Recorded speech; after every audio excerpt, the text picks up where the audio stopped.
வணக்கம். இன்றைக்கு நம்ம காசி யாத்திரை பார்ட் 6 வந்து நம்ம பார்க்க போகிறோம். இன்னும் நம்ம காசுக்குள்ளேயே நுழையில ஜென்ரல் டீட்டெயில்ஸ் பொதுவான தகவல் தான் பார்த்துட்டு வரோம். அந்த வகையில் கொஞ்சம் பொதுவான தகவல்கள் தான் கொஞ்சம் மிச்சம் இருக்குது. அதையும் நம்ம சொல்லி முடிச்சிடலாம். அதை முடிச்சுட்டு காசியில் என்னென்ன பண்ணுறது நம்ம பார்க்க போகிறோம். சரி, காசியில் வந்து காசி லிங்கம், அதாவது காசி விஸ்வநாதர் உருவான கதையை போன பார்ட்டில் வந்து சொல்கிறதா சொல்லியிருந்தேன். மணிகர்ணிகா அப்படின்ற இடத்துல உங்களுக்கு சிவன் வந்து பார்வதியை உயிர்ப்பிச்ச உடனே சிவன் வந்து அங்கே தியானத்தில் இருக்கிறாரு. அப்போ பார்வதி தேவி காசியில் இருக்கக்கூடிய ஒரு கிணற்றுல எட்டி பார்க்குறாங்க. அப்படி எட்டி பார்க்குறப்போ வந்து அவங்க காதில் போட்டிருக்க கம்மல் கலண்டு கீழே விழுந்துருது. அந்த கம்மலை அவங்க தேடுறாங்க, அது கிடைக்கல. உடனே சிவன்கிட்ட வந்து சொல்கிறாங்க. சிவன் அவர் பங்குக்கு அவரும் தேடி பார்க்குறாரு. அவர் தேடுறப்போ அவர் காதில் இருக்கக்கூடிய அந்த கம்மல் கலண்டு கிணத்துல விழுந்துருது. இந்த சிவனுடைய காதனியும் பார்வதியினுடைய காதனியும் இணைந்து ஒரு சுயம்புவா ஒரு லிங்கம் தோன்றுது.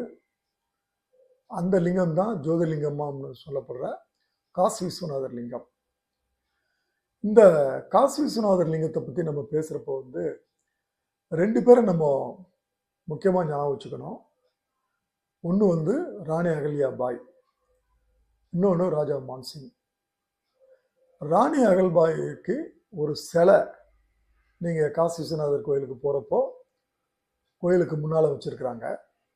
அதுக்கு என்ன காரணம்னா, காசி விஸ்வநாதனுடைய லிங்கமானது முகலாயர்களுடைய படையெடுப்பின் போது வந்துட்டு எடுத்துகிட்டு போய் அதை அழிச்சிடுறாங்க. அப்படின்றதுனால இந்த லிங்கத்தை அங்கே இருக்கக்கூடிய கிணத்துல அப்போ இருந்த ஐயர் வந்து போட்டுடுறாரு. அந்த லிங்கத்தை எடுக்க முடியல. ஸோ பின்வரும் நாட்களில் வந்துட்டு 18ஆம் நூற்றாண்டில் ராணி அகல்பாய்க்கு இந்த தகவல் வந்து போகுது. ஸோ அவங்க அங்கே இருக்கக்கூடிய கங்கையில் யாரும் குதிக்கிறதுக்கு பயப்படுறாங்க. அந்த அம்மா தனக்கு வந்த கனவுல வந்த ஒரு தகவலை பேஸ் பண்ணி அந்த கங்கையில் கீழே குதித்து ரொம்ப ஆழமான பகுதியில் வந்து நீந்துறப்போ அவங்களுக்கு ஒரு லிங்கம் தட்டுப்படுது. அந்த லிங்கத்தை எடுத்துகிட்டு வந்து பிரதிஷ்டை பண்ணி வணங்குறாங்க. அந்த வணங்கப்பட்ட லிங்கம் தான் இப்போ இருக்கக்கூடிய காசி விஸ்வநாதர் லிங்கம். இந்த லிங்கத்துக்கு ஏற்கனவே முந்தைய லிங்கம் வந்து பக்கத்தில் இருக்க கிணத்துல வந்து போட்டாங்கன்னு நம்ம சொன்னோம் இல்லையா? அந்த கிணறு இருக்கிற இடத்த வந்து மூடி அந்த இடத்துக்கு மேலே வந்து முகலாயர்கள் படையெடுப்பின் போது ஒரு மசூதி கட்டிட்டாங்க. இன்றைக்கும் ஞானவாபின்ற அந்த மசூதி காசி விஸ்வநாதர் கோயிலுக்கு போகிறப்போ பக்கத்து காம்பவுண்டில் இருக்கிறத நம்ம வந்து பார்க்கலாம். அந்த கிணறு மூடப்பட்டு இருக்கிறதையும் வந்து நம்ம வந்து பார்க்கலாம். சரி, இப்போ ராஜா மான்சிங்குக்கும் காசிக்கும் என்ன தொடர்பு? ராஜா மான்சிங்கு ராணி அகல்யா தேவின்னு அவங்க வந்து புனரமைத்து கட்டின சீரமைக்கப்பட்ட கோயிலில் அந்த கோயிலுக்கு 51 கிலோ இந்த கோபுரத்துக்காக வந்து வழங்கி இருக்கிறாரு.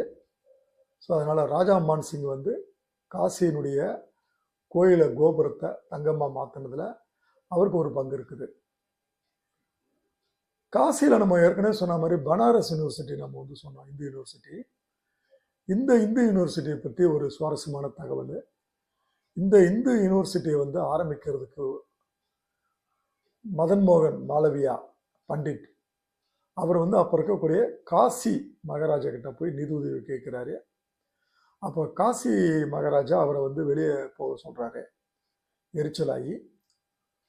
பட் அவர் போகாமல் பேசிக்கிறதுனால அவர் மேலே ரொம்ப கோபமாகி தான் காலில் போட்டிருக்க ஒரு செருப்பு எடுத்து அவர் மேலே வீசிடுறாரு. மதன் மோகன் மாளவியா அதை பற்றி கவலையே படலை. அந்த செருப்பை வெளியே எடுத்துகிட்டு வந்துட்டு பொதுமக்கள் மத்தியில் இது மகாராஜா போட்ட செருப்பு அப்படின்னு ஏலமிட ஆரம்பிக்கிறாரு. இந்த தகவல் அரண்மனையில் இருக்கக்கூடிய மகாராஜாவுக்கு போகுது. அவருக்கு ஆலோசனை சொல்லக்கூடிய மந்திரிகளே, இது வேற யாராவது ஏலத்தில் எடுத்துட்டா ரொம்ப அசிங்கம், நம்மளே போய் எடுத்துடலாம் அப்படின்னு சொன்ன ஆலோசனையினால அவர் வெளியே வந்து மிகப்பெரிய ஒரு தொகையை கொடுத்து அவருடைய செருப்பை ஏலத்தில் எடுத்து திருப்பி வாங்கிக்கிறாரு. அந்த தொகையில் வச்சு கட்டப்பட்ட யூனிவர்சிட்டி தான் பனாரஸ் இந்து யூனிவர்சிட்டி. இந்த பனாரஸ்ன்ற வார்த்தை வந்து உங்களுக்கு வந்து முகலாயர்கள் பீரியடில் வந்து சொல்லப்பட்டது. சரி, காசியில் என்னென்ன வேற என்ன விசேஷங்கள்?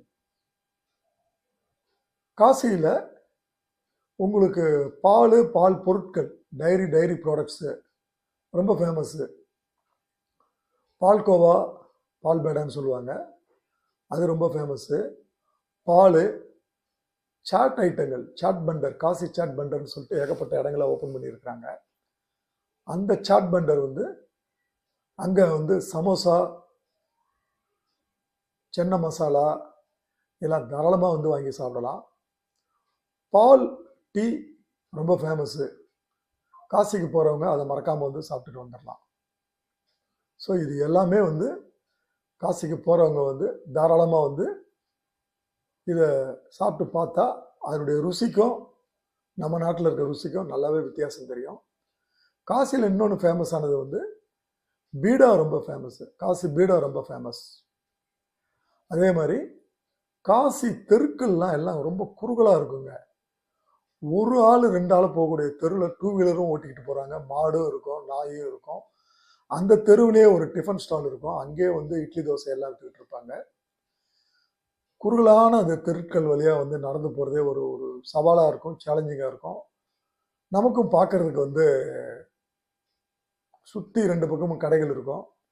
கடைகளில் வந்து ரொம்ப சீப்பான பொருட்கள் கிடைக்கும். வளையல்கள், காசி செம்பு, அதே மாதிரி வந்து சொன்ன மாதிரி பனாரஸ் பட்டு புடவைகள் அங்கே ரொம்ப ஃபேமஸ்ஸு. இதெல்லாம் காசிக்கு போகிறவங்க வந்து தாராளமாக வாங்கலாம்.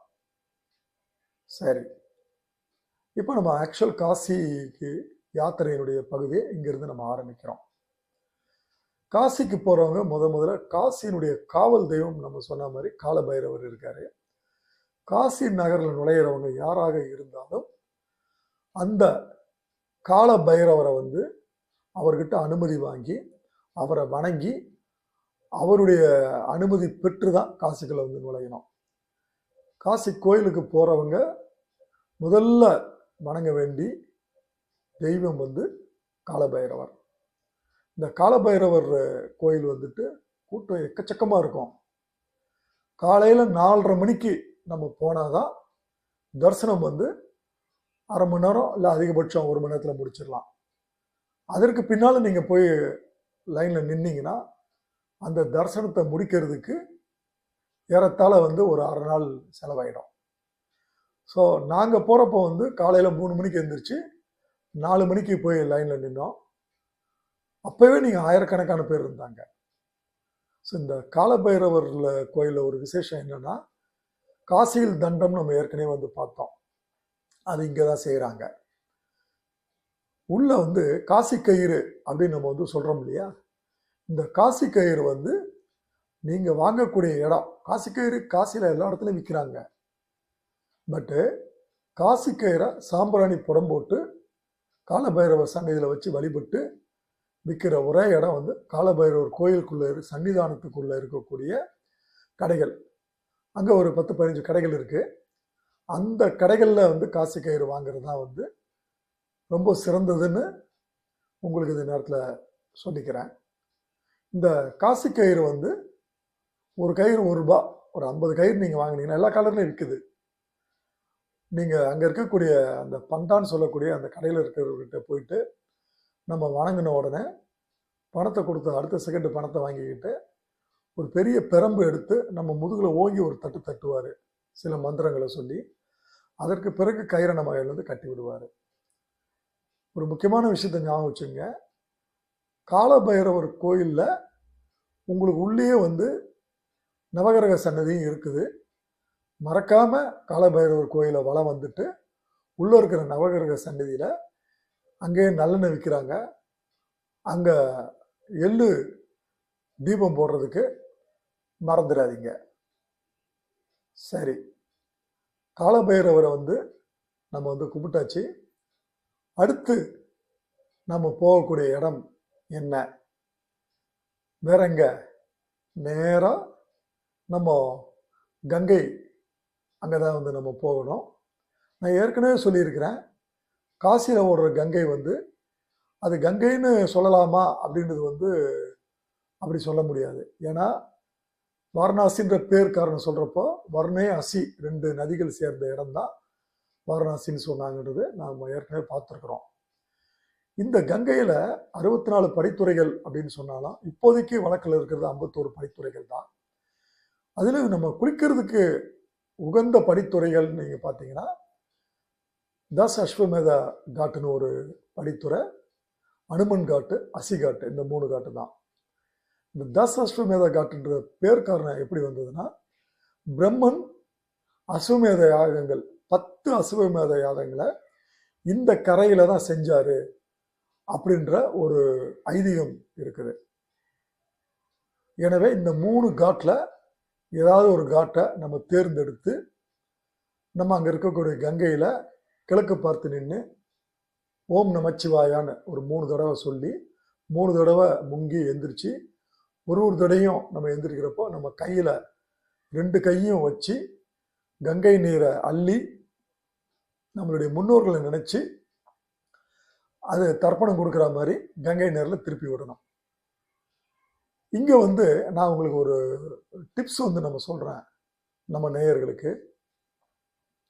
என்ன அப்படின்னா, பை சான்ஸ் உங்களுக்கு வழிபாடு முறைகள்லாம் தெரியாமல், சடங்குகளை பற்றி தெரியாமல், ராமேஸ்வரம் கோயிலுக்கு போகாமல், அங்கே இருக்கக்கூடிய கோடி திருத்தத்தை எடுத்துகிட்டு வராமல் நீங்கள் காசிக்கு வந்துட்டீங்கன்னா மனசு சங்கடப்பட வேண்டாம்.